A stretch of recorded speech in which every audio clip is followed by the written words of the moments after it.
Hello and welcome back Hello and welcome back to the Vanguard Podcast number 185. 31.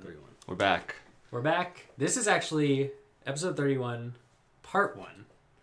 Yes. And the reason for that is the second half is going to be our collective top 10 movies of 2015. It's a full-on debate. We all have to come to a consensus. It's a really exciting. Go over and watch it. It's up right now. And yeah, so that's it. Go watch that after this. But first, we got some news from the week. But first, how are you guys? Thank you. I was worried that you were going to ask. Is he going to say who I am, what my name is? Yeah, how do we know? This one's Tommy Costa.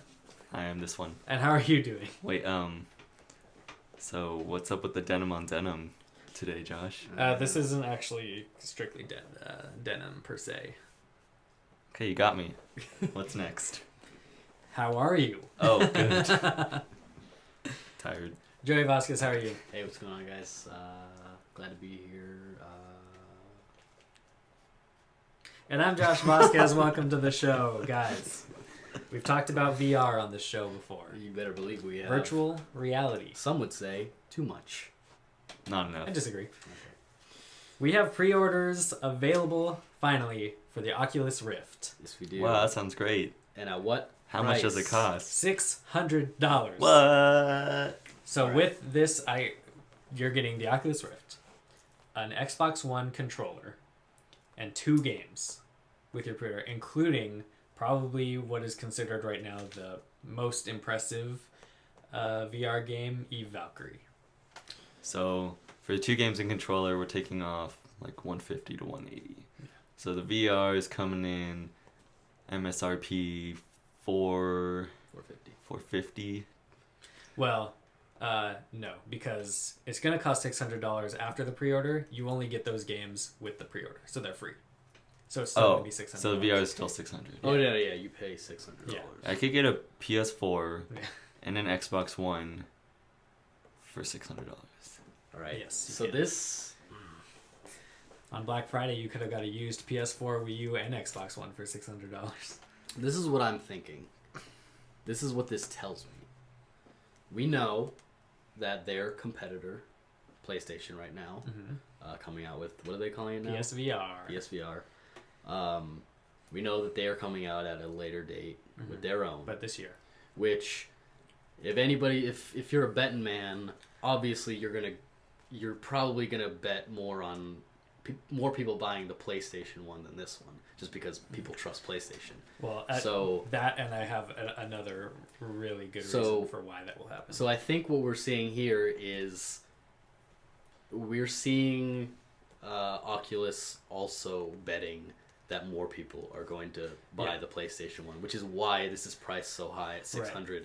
Maybe twice as much as they would typically price it, or maybe twice as much as PlayStation's going to price it, because they're not thinking that a lot of people are going to buy theirs. They're thinking more people are going to buy PlayStation. So this is a smart move by them. First of all, PlayStation 4 sales are ridiculously higher than Xbox One, and also this is compatible with PC, the Oculus Rift, and to even run the Oculus Rift and any VR games on a PC, you're looking at a PC rig, a custom rig, that's at least $1,500. Right. And a lot less people have that. And so way more people are going to buy the PS4 because the entry level is just have a PS4. Yeah.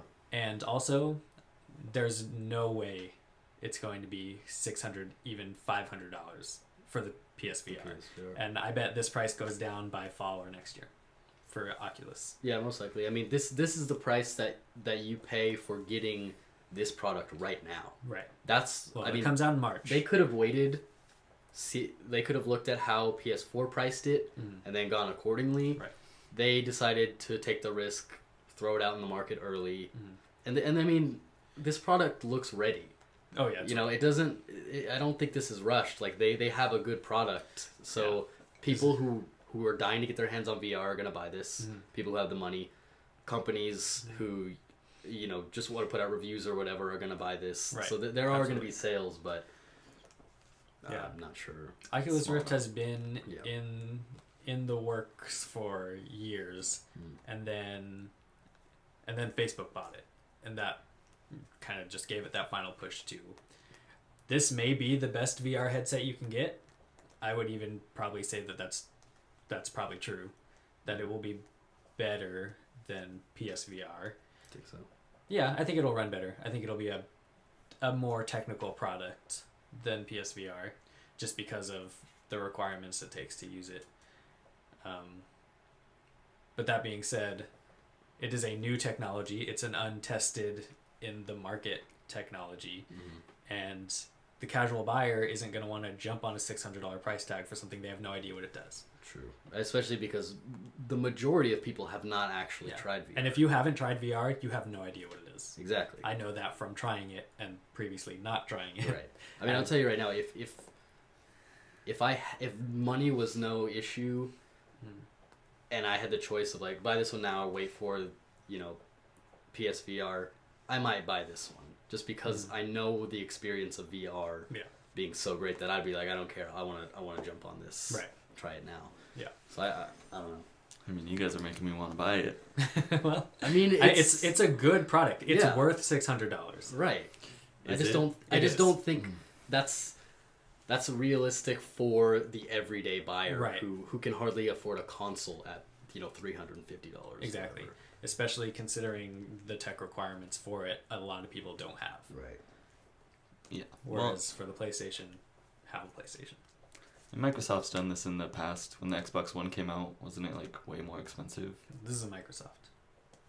This But is it's- Oculus and Facebook. I mean, I'm sure they have some sort of It's for the Xbox One. partnership if it's compatible with the Xbox One, but yeah, it's Oculus. Yeah, I don't know. It's I mean, when do we? So pre-orders are already available, right? Pre-orders went up the Wednesday. Do we have any like date of shipping when these will actually? We know we're gonna have it in March. In March. I'm excited. I'm interested to see what people think, what the consensus is. Yeah, I am too, and I'm also interested to see when the PlayStation price point is set, what that will mean for Oculus's price. Yeah, because I really don't see PlayStation popping out at 600. I was thinking maybe 300 for PSVR. Now I'm thinking maybe it might be 399. Yeah, I could see 399 being more realistic. It's going to be bundled with a game. It would have to be. Yeah, especially if this one is because. Does it come with like, the full like headset and everything like that? It comes with everything. Yeah. I might just get it for the headphones, Oh, I don't think it comes with headphones. Oh, that's what I meant. No. Because you need that. You need full immersive experience. You definitely need like at least semi noise canceling headphones. Yeah. If you want to have the best experience anyway. So like you can't hear your mom yelling at you to get off the video games and go outside. Get a job Right. and Because clean up your life. Because if you can hear the outside world, Then it still exists. Yeah, exactly. and if you're gonna live in this thing forever, you That's can't what I'm hear trying to do. everyone else. That's what I'm trying to do. I guarantee you that's gonna be a huge problem. I guarantee it's gonna become. They're gonna have a PR issue where it's like people aren't like leaving their houses. People aren't eating. I don't know. People are still gonna have to eat and pee and. Yeah, but people who are don't know, man. subjected to addictive behavior will absolutely get It's lost. really immersive. Like it is. It's amazing. I can't wait to get lost in it.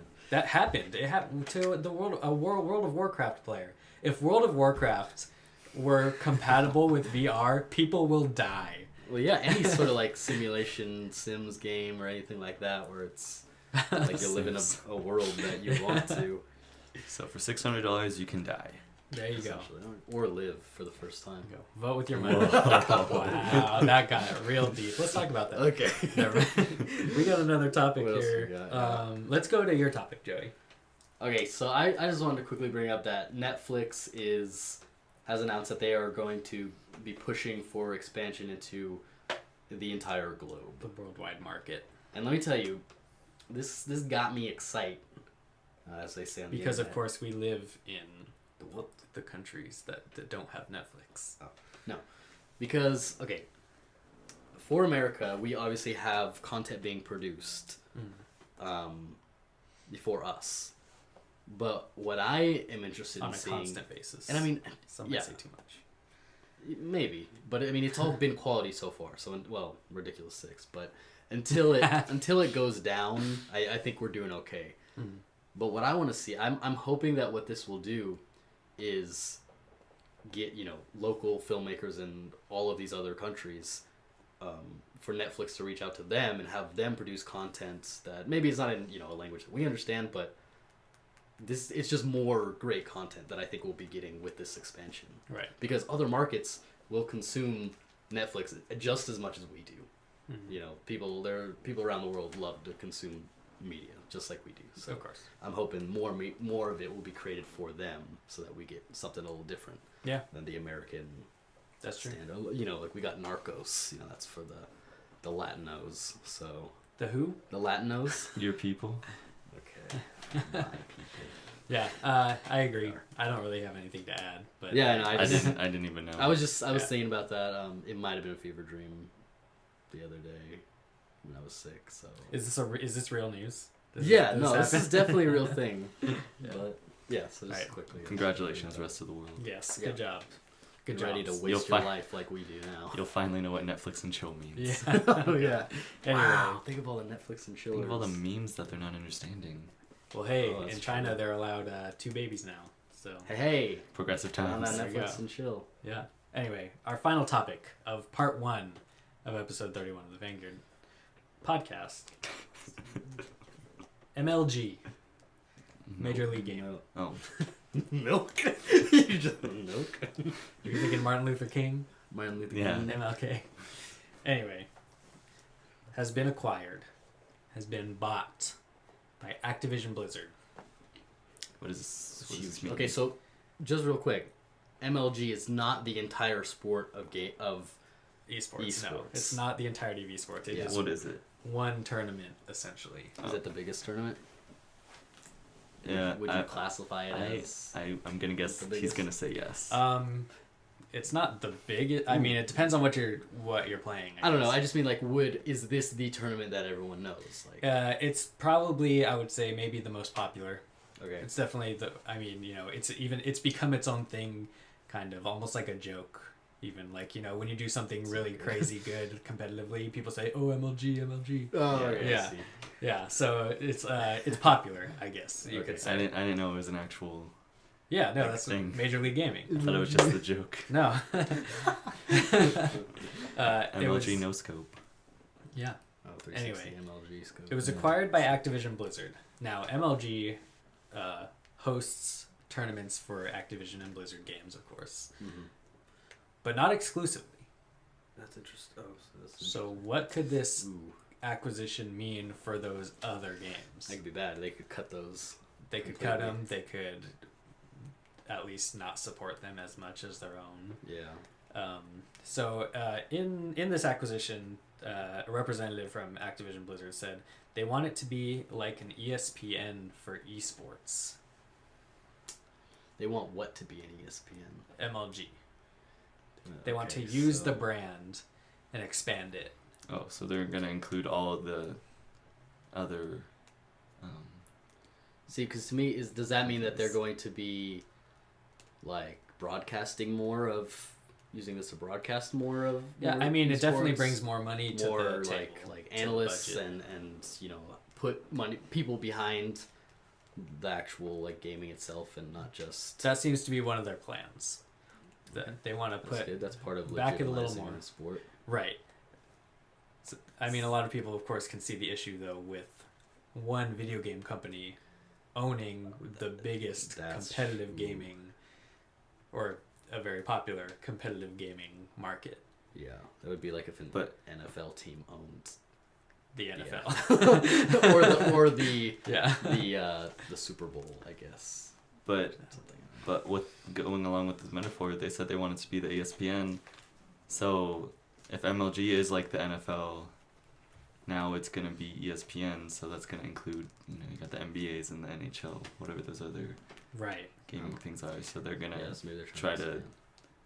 do commentary on everything, or It's interesting. It'll be interesting to see what they do. I think in a lot of ways this could definitely further a lot of professional careers as far as esports goes, and further the brand of MLG, expand it, like we said, to, you know, news coverage, analytics, or analysis, stuff like that, which would be really cool, which I think a lot of people want to see. And I mean, ESPN is starting to do that themselves to a much lesser extent. Of course, it's not focused exclusively on esports, but there's still that underlying thing where it's like, you know, you have what are Blizzard's games? They have their new game, Overwatch, right? The new competitive shooter, and Activision. That, you know, is Activision just Call of Duty, aren't they? Yeah. Yeah. I don't know for sure, but I'm gonna say yeah. I think they do. I'm not sure. No, yeah, they are. It's obvious. I mean, if those become like ridiculously popular, how do we know that that's not because everything else is falling to the wayside because they're not owned by Activision? Yeah, I can see that. I mean, there's definitely a lot to be worried about, but a bigger company picking this up is definitely promising in a lot of ways too, putting a lot more money behind it. But I think I'm pretty optimistic about it. Do we know when the next tournament is, or like when? I don't know a whole lot about when things are going to be happening, and what their immediate steps are. As far as I know, this news was announced because of a leak. Oh. Okay. So we may be a little bit of a ways off before things start happening. They did officially buy them as of this week. But as for when they're going to put everything in motion, that might be a little bit. Makes sense. But it'll be interesting to see what happens. We'll keep you updated. Or will we? What? Okay, and cut. And show. Guys, follow us on Twitter, @Fangeared, twitter.com/Fangeared. Give us a subscription and a like if you liked this video and any of our other videos. We do podcasts every Friday. Freaking day. Every freaking day. Every freaking Friday. Oh, if you guys didn't know, this was the short one. Yeah, we did say that on top of the episode. I know. Yeah, this is part 1. Go watch part 2 to see our discussion about the top 10 movies of 2015. You can also find the links to all of our other stuff in the description. Thank you very much for watching. We'll see you at part 2, and we'll see you next week. Bye. Bye.